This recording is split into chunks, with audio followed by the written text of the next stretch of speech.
This lesson is the intro to piecewise functions. So here we have a quadratic function and an absolute value function. Go ahead and hit pause and graph these below, and then hit play to see how I do it. So I start off looking at the equation to figure out what the vertex is, and the vertex is going to be 2, 1. So I wrote it here 2, 1. I put together a t-chart, and I have here 2, 1, and I go over to my coordinate plane and graph 2, 1.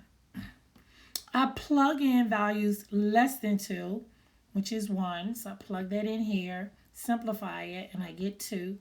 So I plug that point, 1, 2.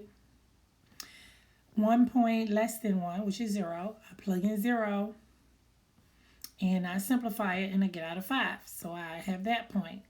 So the question is, how did you get the points over here? They're symmetric. So this one is 1 away from the line of symmetry, so I go over 1. This one up here is 1, 2 away from the line of symmetry, so I go over 2. So bam, I have my quadratic function graph. So over here, I have the absolute value function. I know absolute value looks like a V. I'm going to start off with the vertex, negative 3, 2. I'm going to put together a t-chart, and I'm going to put the vertex here, negative 3, 2.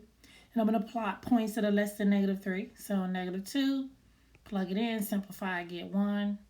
Negative 1, plug it in, simplify, I get 0. So I have all of these points right here. But I know there's another side to the absolute value.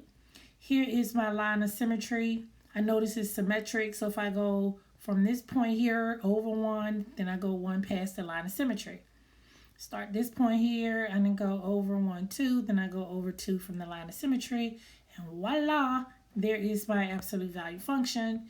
Have a negative out in front of the absolute value bars, which means it is down. So hopefully you graphed that correctly, and on the next slide you will say whether you graphed it correctly or not.